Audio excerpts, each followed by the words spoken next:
Normally, again, greetings as earlier when we introduced Miss Hall. Normally, when I come up in front of folks, I'm in a pulpit, but it's just like a pulpit because anytime we have an opportunity to speak to folks and to share the greatness of God and His works, we're honored to be able to do so. As was said before, at 11 years old, I preached my first sermon. My sermon was about Job. Everybody knows the story of Job. The Lord give him, the Lord take it away. But blessed be the name of the Lord. Blessed be the name of the Lord. And again, at 15, I wanted to be average. I wanted to be like other folks, other young men. And so my pastor had died and kind of lost it in the middle of the ocean. Lost it. But not away from Christ, but just not under his control, his direction. And the United States Army in college and getting married and everything else. I was on a night navigation course and fell 35 feet to the ground. Wow. 35 feet. Now, this ceiling is not 35 feet. It would be almost 2 ceilings to be 35 feet. And I fell and crashed to the ground. And when I hit the ground, I was falling so long, I said, oh my God, I'm going to die. And there was that ground. And to top it off, I had a 50-pound radio on my back. So when I hit the ground, I went through paratrooper training, and they said, now, if your chute doesn't open, you're probably going to die, so don't worry about it. But if you don't die, tuck and roll. So I tried to tuck and roll, and when I did that, I landed on my shoulder, and the box radio slammed my back, breaking vertebrae in my lower back and paralyzing me from my neck down. And for 6 months and 3 days, I laid in a bed. I laid there unable to move anything other than from my chin up. And like Job, or like Job's wife, finally I got to the point where I was just ready to curse God and die. I was tired. 20-some years old, and here you are paralyzed. I was a warrant officer in the military. I had everything going my way, or at least I thought I did. And when I fell, and God had me on that bed, and I prayed and I said, God, would you please bless me so I can walk again? You know, that selfish prayer we oftentimes pray. That's what I was doing. I was asking God to do something rather than allowing God to do something. Now think about that. I was asking God rather than allowing God. And so this priest came in, and this was 6 months and 3 days, never will forget. And he came in and he said to me, he said, son, I've heard you pray, cry. I've even heard you curse. And he said, have you ever heard of the word faith? Can I get a witness, Pastor? Faith. Amen. Faith. And so I stopped praying that prayer of selfishness and begging and said, Lord, when I walk, I'll go where you send me and I won't complain. For 7 days, I prayed that prayer knowing that I was going to get up. Doctor didn't tell me nothing had changed. Nobody said, hey, things are changing. And if I had to have stayed paralyzed, that was fine too, because I had made peace with my maker. So I was ready to subside my feelings and let God have his way. So guess what happened? On the 7th day, know anything about them sevens? On the 7th day, and watch this, the nurse or the person who's helping washed my feet. Amen. And when she washed my feet on that 7th day, my toes moved. She dropped the wash basin and ran out the room, and doctors was everywhere around the bed. It took me 1 year to gain the ability to walk again. But guess what I do today? I walk for Christ. Amen. Amen. Amen. I walk for Christ. So, but enough about me, but I often give that opening testimony because I want you to know who's in front of me. You know, I'm nobody. I'm still that person paralyzed in that bed. That's who I am. Okay, because we're all born in sin. We're going to die in sin. But along the way, we allow Christ to use us. Thus, we will be what he will have us to do. Today is a very important day in our lives, as every day is that God gives us. Again, I was just so taken by Reverend King and some of the words that he said. And all of the things that have been done today has been excellent. I mean, I live in Durham, North Carolina right now, but I'm definitely not an outsider because my 2 youngest children was born in Danville Hospital. I've lived in Danville 4 different separate occasions.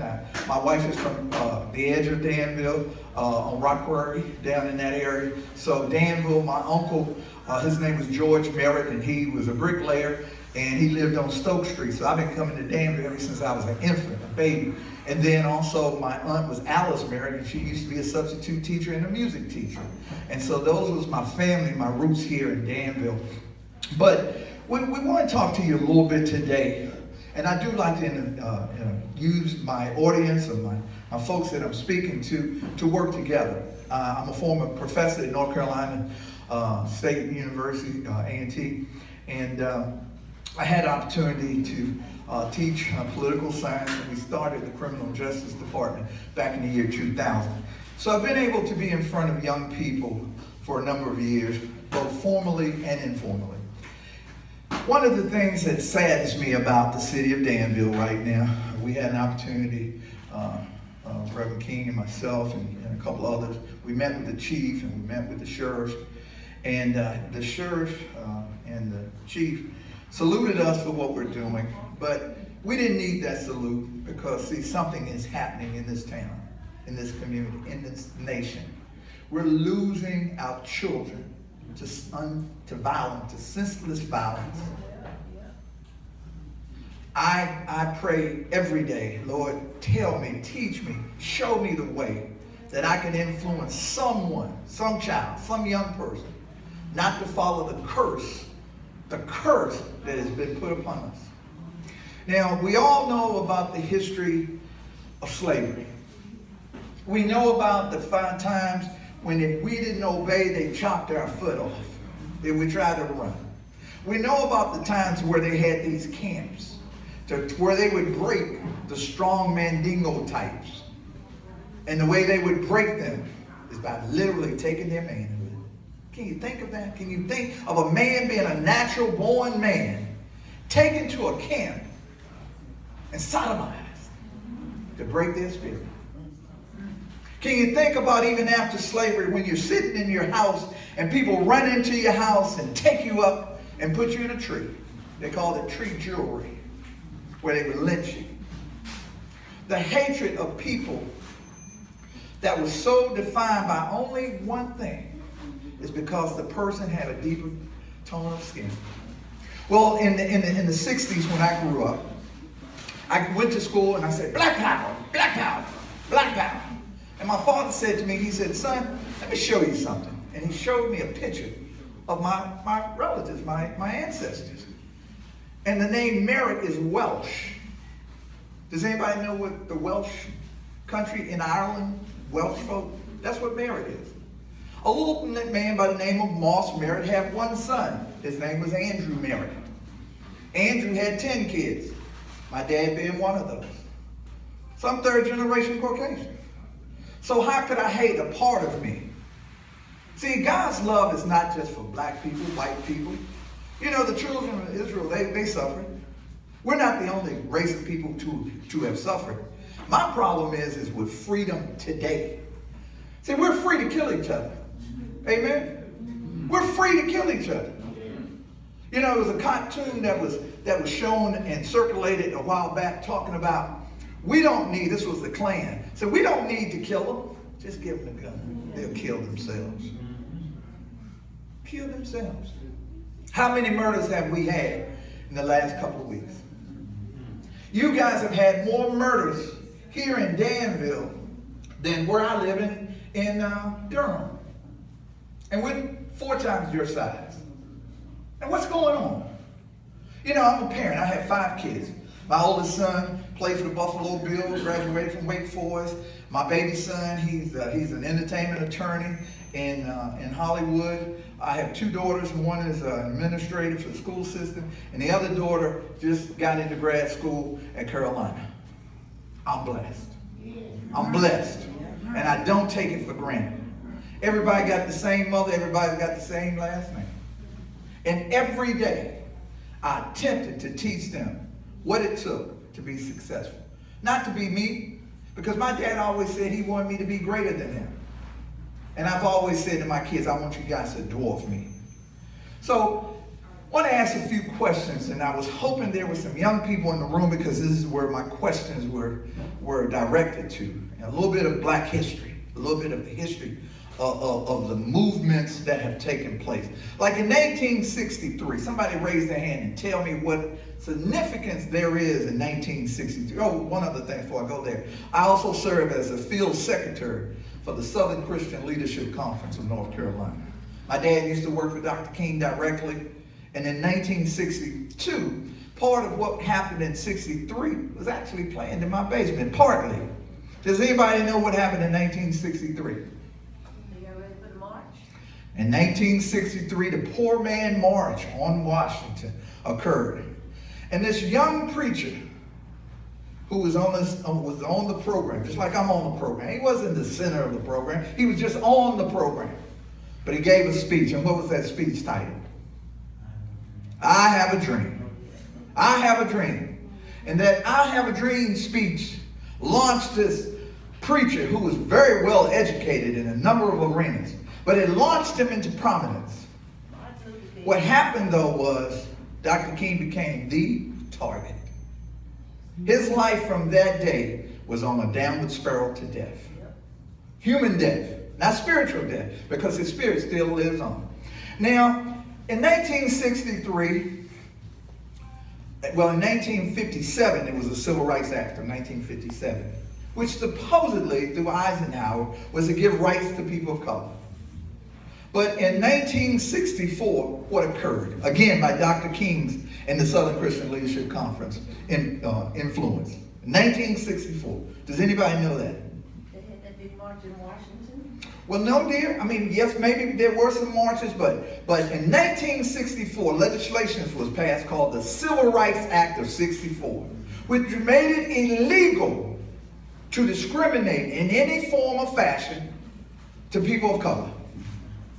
In St. Augustine, Florida, the Attorney General for the state of Florida burnt that law in the square and said, we'll never honor this civil rights law. And that sentiment was throughout the South. So anyone heard of the city called Selma, Alabama? Anybody heard of Selma? Selma, Alabama. Well, even though the Civil Rights Act of 64 was enacted, being able to vote, which is the most precious resource all citizens in America have, was being thwarted by the locals in Alabama. Black people go to register, they closed it down. Wouldn't let them register. If you did try to register, you might get locked up. So, Dr. King told his group, we're going to look, Jimmy Lee Jackson, his death, and others that was going through the movement, we're going to use Selma as our launching point to prove that the Civil Rights Act of 64 is not being the law and being honored. So before Dr. King came, he said, look, we want to get President Johnson to give us the National Guard, because if we don't, I fear for the safety of the marchers. But on Bloody Sunday, what happened? Anybody ever heard of the Edmund Pettus Bridge? They crossed over that bridge. I was there at the 40th anniversary. I was there at the 50th anniversary. My dad was there when the time that Dr. King actually made it to Montgomery. But when I crossed over the bridge, I was fortunate to be on the very front row. And when we crossed over, I saw a sea of blue. All the state troopers was there to ensure orderly, what we were doing for the 40th anniversary. But it made me think back to 40 years earlier, when those men and women and children went to cross that bridge, and they saw people on horses. They saw people with billy clubs ready to engage, dogs ready to engage them as soon as they crossed the bridge. And the sheriff said, do not cross the bridge, because if you cross this bridge, we're going to do something to you. And they marched on, singing Negro spirituals, and they crossed over that bridge, and they would be unmercifully drawn back over to Selma. Dr. King came later on, and after various attempts, they made it to Montgomery. George Wallace, who was then the governor, refused to meet with the folks because he did not want to give the rights of people of color. And so from that day, it was on television. For the first time, racism was shown in America's homes.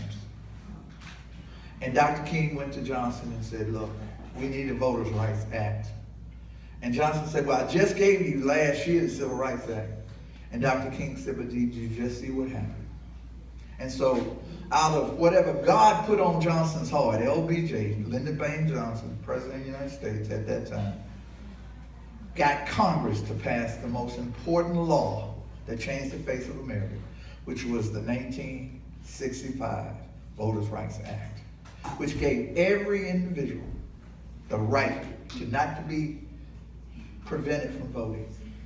The South changed. Black people were elected like they were back in Reconstruction. Now, let's fast forward to today. We had a person in the White House called Barack Obama. And Barack Obama was a child that was mixed. His mother was Caucasian. His dad was African. Not African American, but African. Okay? And so Jesse Jackson said when he was elected, you know, that boy, he really don't know what we've been through. But he had his wife, who had been black all her life in America. And Michelle helped him become a president that has some sensitivity to the plight of young and old people of color. For 8 years, he was polarizing because people hated him because of his skin tone, not his heritage. Because again, he didn't have any African American parents. He grew up in Hawaii. His grandparents was Caucasian. His mother passed. He grew up in a Caucasian home. He didn't know what it was like to go to school and be called the N-word or things of that nature. He never had to experience that until he became president. And I saw things on the back of cars where they, where they have the little boy who's urinating, and they were urinating on the president. If you think real hard. How many times did you hear in the media, on television, to hear the word President Obama? Even people of color, we called him Obama. Right before the change of administration, they started calling him President Obama. Now, do you know what? Because we had to get back to used to calling people president. So now when you hear of our president now, it's president. These are some trying times. But what I suggest, what I offer, what I pray, is that we need to solve our problems in our homes first. First. Take care of your home first. Then after we take care of our home, we used to say in the trainings, various trainings we do, if you heal a child and you put him back into a sick community, will the child not get sick again? So we need to heal our communities. We need to fix our communities. Now, if we fix our communities and we put, we heal our community, but we put them in a sick country, does the community not get sick again? So then we need to heal our country. Now that's going to take for a lot of understanding. Last week we had a gentleman who came all the way from Illinois, wasn't it? To Alexandria to come out and to shoot members of Congress. And they're saying was because he disliked Republicans. And so then some people who were Republicans said, well, you know, the Democrats is feeding this hatred. But yet still people forget how they used to have epitaphs of President Obama being lynched and things of this nature. So it was okay to hate then, but don't hate now. But see, a lot of things are not of our control. Danville is. Danville really is of our control. But what I urge all of us to do is to use God to bring about a change. Because see how young men are killing themselves? They hate themselves. And I would hate me if I didn't have Christ in my life. So, you know, I've been asked by a number of folks all over the nation, Dr. Merritt, how do we help? How do we turn this plague around? And I said, we need God. We need God. When we stop saying prayers in school, when the parents stop taking their children to Sunday school. I know me, I didn't have a choice on Sunday morning. This is before 11 and preaching. I didn't have a choice. I knew every Sunday I was going to Sunday school, I was staying for church, and if they had a service that evening, I was going to stay for that, and if they had something that night, I was going to be there too. Without a choice. And so I was accustomed to it. Kids come on Monday to school talking about the football game and what happened and da-da-da-da-da. And they said, what you do? I was in church. Now that didn't make me perfect, and I have more mistakes I've made than I could name. But what it did was no matter what mistake, no matter what I was going through, no matter what my family was going through, I had a higher power to call to. I could say, Lord. And after being paralyzed, what I have with my Jesus, I wish upon each of you to have with yours. Because I have the peace and the knowledge to know that if I continue this journey, that I know what my reward is. I want to thank you for giving me time to just ramble here some, and hopefully I said something to inspire, educate, maybe even entertain. But if not, then I did what God asked me to do. Thank you very much, and have a blessed day.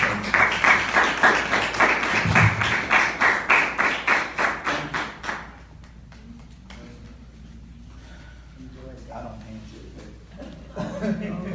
One more time, everyone, please. Let's give Dr. Merritt a round of applause. You know, we have had a very full afternoon here. A very full afternoon. God has arranged this program, this Juneteenth celebration, according to his own design. His own design. We had plans, we had things that we tried to do when we organized it, when we were talking about organizing it, but he has so set it all in